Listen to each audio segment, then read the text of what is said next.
Every single one of us will face moments in life when things don't go our way, when the plan falls apart, when the people we trusted walk away, when the door we prayed would open suddenly slams shut. And in that moment, most people fold. They start asking, why me? They start questioning their worth, their purpose, their path. But what if the very thing that feels like it's breaking you is actually building you? What if adversity isn't your enemy, it's your greatest teacher? See, life doesn't ask for your permission before it tests you. It doesn't schedule pain into your calendar.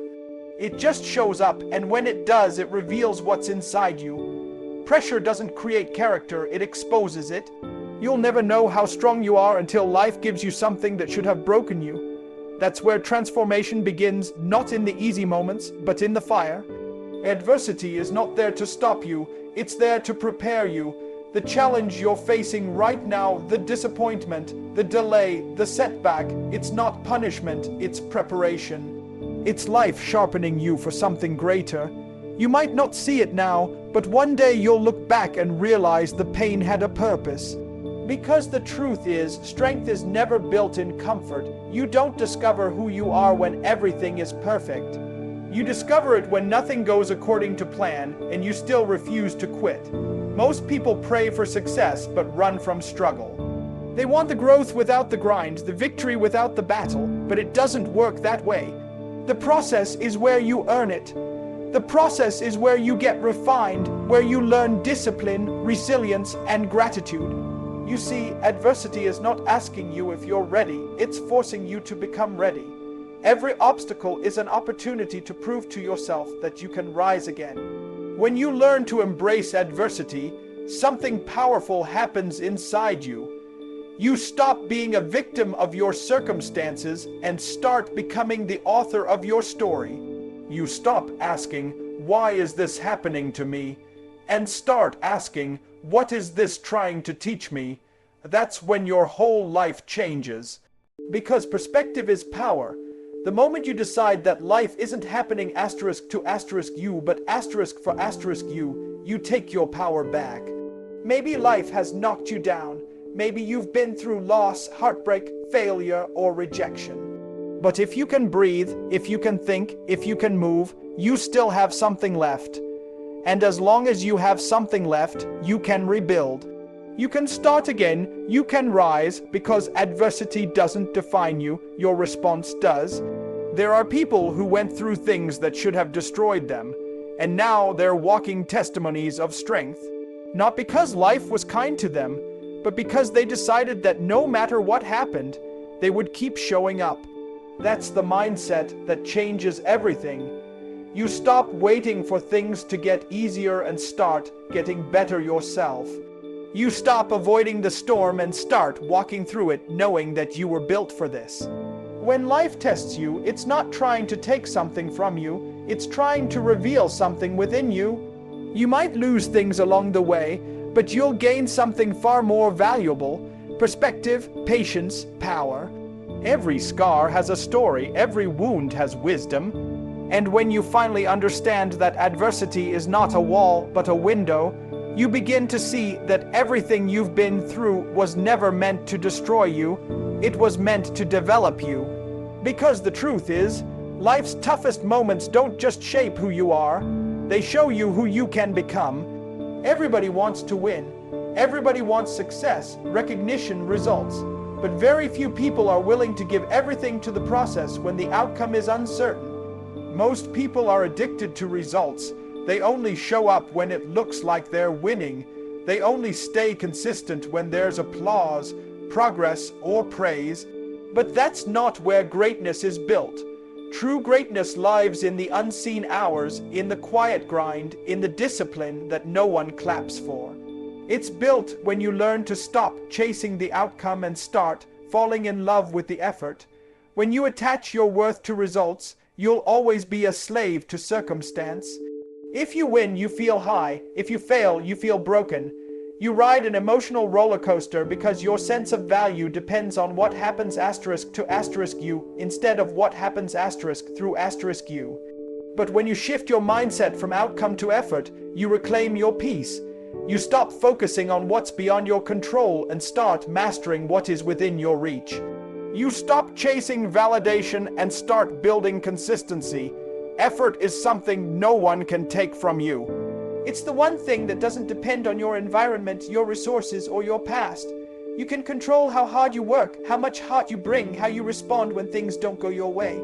That's why effort is the foundation of every comeback story.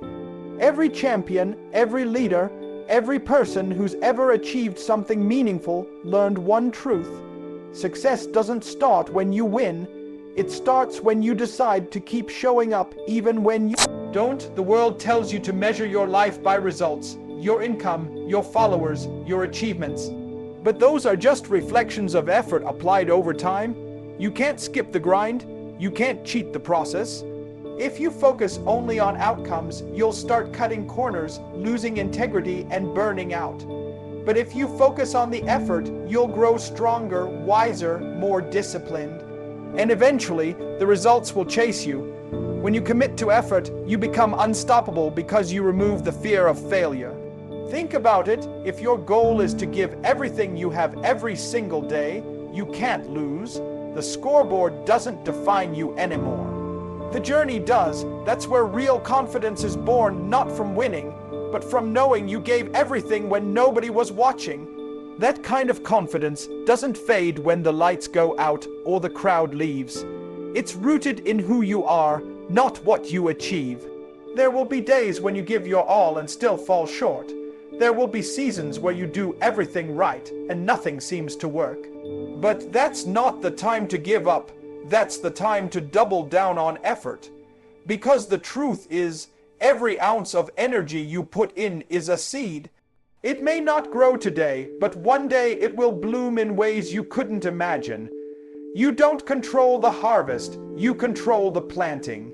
So plant with faith, work with purpose, show up with heart. It's easy to love the process when everything is working.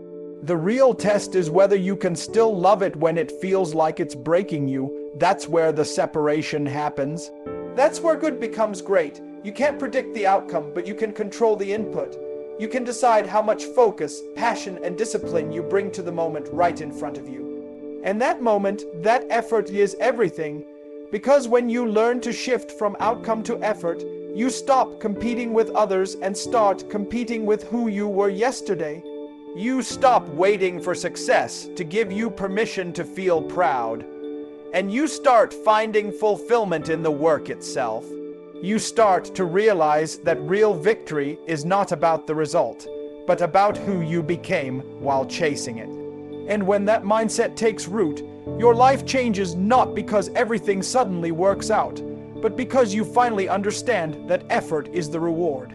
Gratitude changes everything. It doesn't change what you have, but it changes the way you see what you have.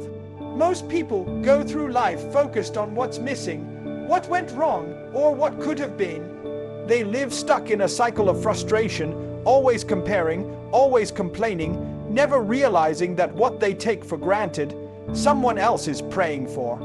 Complaining is easy because it doesn't require awareness or growth. Gratitude, on the other hand, demands maturity. It asks you to look at the same situation through a higher lens, to see the lesson instead of the loss, to see the blessing even in the struggle. Every single day you wake up, you have a choice. You can either focus on what's wrong or focus on what's right. You can dwell on what you've lost, or you can be thankful for what you still have. Gratitude doesn't mean you ignore your problems. It means you refuse to let them control your peace. It's about saying, yes, life is hard right now, but I'm still breathing. I'm still here. I still have a chance to become better. That shift in attitude turns ordinary days into opportunities. It turns pain into perspective. Complaining is like a poison. The more you drink it, the weaker your spirit becomes. It blinds you to the good that's around you. When you complain about what's missing, you stop appreciating what's present. You start speaking negativity into your own life, and eventually you believe it. Gratitude does the opposite. It strengthens your heart, opens your eyes and reminds you that even in the storm, you still have anchors, people who care, lessons you've learned, moments you've survived. Gratitude is not about having everything. It's about recognizing that even with less, you still have enough to keep going. Some of the most peaceful and joyful people in the world aren't the ones who have the most. They're the ones who appreciate the most. They've learned that peace doesn't come from possessions or status. It comes from perspective. You can have all the success in the world and still feel empty if you don't know how to be thankful. But you can also have very little and still feel rich, because you understand that life's true treasures can't be measured by money or fame. Gratitude gives you a richness that complaining can never buy. There will be days when everything seems to go wrong, when plans fall apart, when people disappoint you, when life doesn't make sense. Those are the moments when gratitude matters most. It's easy to be thankful when life feels good. The challenge is being thankful when life hurts. Because that's when gratitude becomes strength. That's when it becomes a declaration, a choice to see light in the dark, to keep faith when it's easier to lose it. When you practice gratitude in hard times, you train your mind to see possibilities where others see problems. You start to realize that even pain can serve a purpose if you let it grow you instead of break you. Gratitude doesn't erase your problems, but it gives you the perspective to rise above them. It reminds you that storms don't last forever and that even in the rain, there's still something to be thankful for. Maybe it's the lesson that made you wiser. Maybe it's the person who stayed by your side. Maybe it's simply the fact that you're still here, still fighting, still becoming. Gratitude doesn't wait for everything to be perfect. It finds something good even in imperfection. When you start living with gratitude, your energy changes. You walk differently. You speak differently. You attract peace instead of chaos. You stop complaining about what you can't control and start focusing on how you can grow. You begin to understand that gratitude isn't just a feeling, it's a discipline. It's something you choose every day, especially when life gives you reasons not to. Because the truth is, complaining magnifies your problems, but gratitude magnifies your strength. And when you live from that place, you stop seeing life as something happening against you and start seeing it as something happening for you. Most people want to grow, but they don't want to be uncomfortable. They want the reward without the risk, the blessing without the burden, the success without the sacrifice. But life doesn't work that way. Purpose and comfort cannot live in the same space. The moment you choose purpose, you are choosing to walk a road that will stretch you, challenge you, and test everything inside you. Purpose asks more of you than comfort ever will, but it gives back more than comfort ever could. Comfort keeps you the same, purpose transforms you. There's nothing wrong with wanting peace or ease. But when comfort becomes your goal, growth stops. Comfort whispers, stay where you are, it's safe here. While purpose calls out, keep going, there's more in you.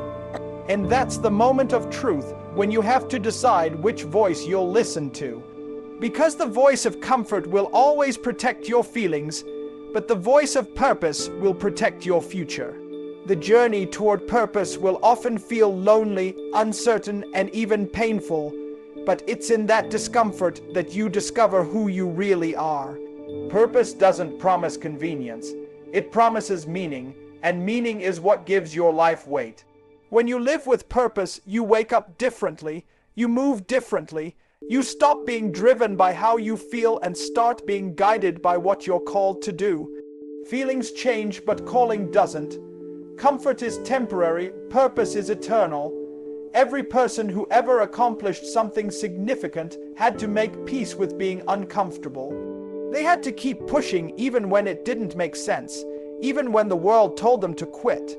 That's what separates those who live with impact from those who simply exist. There will be seasons where pursuing your purpose costs you sleep, relationships, popularity, maybe even peace of mind. There will be moments when you'll question if it's worth it. But in those moments, remember that comfort gives you pleasure for a moment, while purpose gives you fulfillment for a lifetime.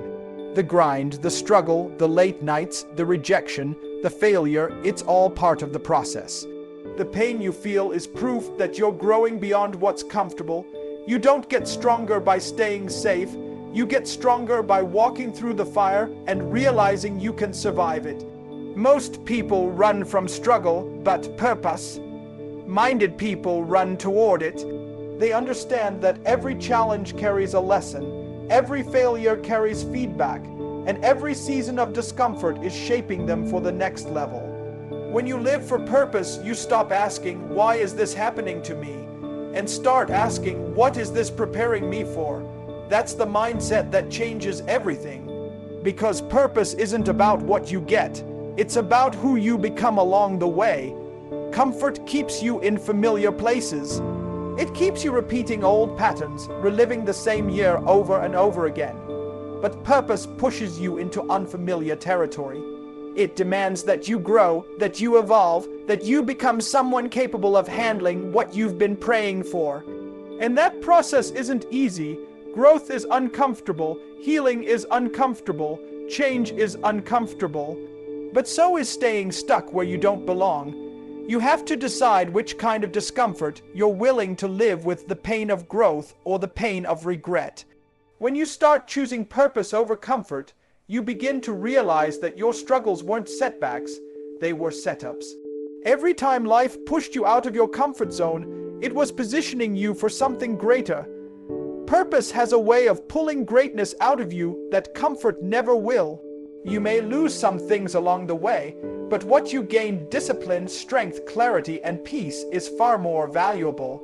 Because when you finally stop chasing what's easy and start chasing what's meaningful, you'll discover a life that's not just successful, but significant. There comes a point in life when you realize not everything is in your hands. You can plan perfectly, you can give your best, and still, things might not go the way you hoped. People will disappoint you, circumstances will shift, doors will close, and moments will test your patience. But when life spins out of control, that's when you have to remember this truth. Peace begins the moment you focus on what you can control instead of what you can't. Because no matter how chaotic things get, there's always one thing that belongs to you completely: your attitude, your effort, your response. So many people waste energy trying to change things that are simply out of their reach. They get frustrated by other people's behavior, by outcomes they can't predict, by situations they can't influence. And the more they fight it, the heavier it feels. But control is an illusion when it's directed outward. The real power comes when you turn that control inward, when you say, "I can't control what happens around me, but I can control how I show up." That mindset doesn't just give you peace, it gives you strength. Because while you can't always change your environment, you can always change your response to it. When you stop trying to manage what's out of your control, you make space to master what's within it. You can't control the weather, but you can control your attitude. You can't control the outcome, but you can control your effort.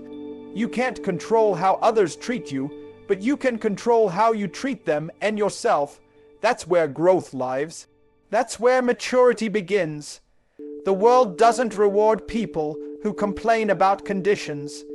It rewards people who keep moving despite them. Life will throw things at you that don't make sense. You'll face losses that you didn't deserve, delays that you didn't plan for, detours that seem unfair. But if you spend your time fighting what you can't change, you'll never have energy left to change what you can. Control is not about forcing things to happen. It's about being disciplined enough to stay steady when things don't. It's about showing up every day with consistency and courage, even when the results aren't instant. When you focus on what you can control, you take your power back.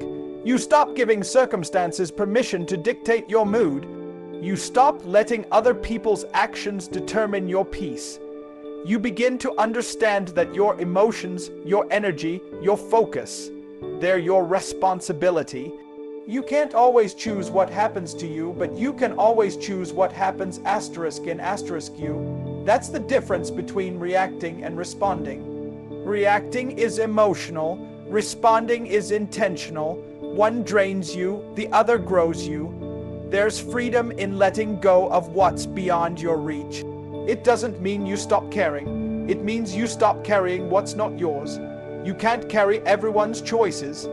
You can't control every outcome. But you can always control your mindset, your habits, and your preparation. You can choose to keep showing up with integrity, to keep giving your best, to keep believing even when things don't look good. Because sometimes controlling what you can control means simply not giving up. When life gets uncertain, go back to the basics. Focus on your effort. Focus on your attitude. Focus on your consistency. The small things you can control today, your discipline, your words, your focus will create the momentum for the things you can't yet control tomorrow. It's not about having everything figured out. It's about having the right spirit while you figure it out. At the end of the day, peace doesn't come from everything going your way. It comes from knowing that whatever happens, you'll handle it with strength, grace, and focus. That's the kind of control no one can take from you, because when you learn to master yourself, the world can change around you, but it can't shake you. Every single day you wake up, you are writing part of your story. Whether you realize it or not, the choices you make, the words you speak, the way you treat people, it all becomes part of the legacy you leave behind. Most people go through life thinking about the moment, chasing temporary wins, trying to impress people who won't even remember their name in 5 years. But legacy thinking is different. Legacy thinking asks, how will my life matter after I'm gone? What impact will I leave on the people who crossed my path? It's not about fame, followers, or recognition. It's about influence, integrity, and purpose. Legacy isn't built by what you get. It's built by what you give. It's not the titles you earn or the things you own that will last. It's the lives you touch, the lessons you share, and the example you set. Every act of kindness, every moment of perseverance, every word of encouragement becomes a seed that grows in someone else's life long after you're gone. Legacy thinking shifts your focus from short-term success to long-term significance. It reminds you that the goal isn't just to make a living, but to make a difference. When you live with legacy in mind, you carry yourself differently. You stop asking, what can I get? And start asking, what can I contribute? You stop living for applause and start living for alignment. Because legacy is not something you build someday. It's something you build every day. It's built in how you show up when no one's watching, in how you treat people who can't do anything for you, in how you respond to challenges that test your character. The truth is, the mark you leave on this world won't be found in what you said. It'll be seen in how you lived. Legacy thinking demands that you look beyond your current season. It forces you to think generationally, and to understand that what you do today echoes into the lives of those who come after you. Your discipline, your values, your faith, your work ethic, they're not just for you. They're an inheritance you're passing down. Someone will be better because you didn't give up. Someone will find strength because you kept pushing when it was hard. Someone will believe because they watched you live what you spoke. That's the power of legacy. It doesn't end with you, it continues through you. You can't control how long you live, but you can control how well you live. You can decide that every moment, every interaction, every challenge will count for something. That even when life gets tough, you'll carry yourself with honor and humility. Legacy thinking is not about perfection, it's about consistency. It's about showing up with purpose even when no one's clapping. It's about giving your best even when the world seems to overlook it. Because one day, someone will tell your story, and the way you live right now is writing that story. The most powerful legacies aren't built through speeches or accomplishments. They're built through example. People may forget your words, but they'll never forget how you made them feel. They'll remember your courage when life hit you hard. They'll remember your kindness when they needed hope. They'll remember your faith when everything around you was falling apart. That's what real impact looks like. It's not loud, but it's lasting. Legacy thinking turns life from a race into a responsibility. It reminds you that your time here is short, but what you do with it can echo for generations. So, every time you make a choice, ask yourself, does this serve my comfort, or does it serve my calling? Because the truth is, comfort fades, but contribution endures. When you start living for legacy, you stop existing for yourself and start living for something greater. And that's when your life stops being just a story. It becomes a statement that continues to speak long after you're gone.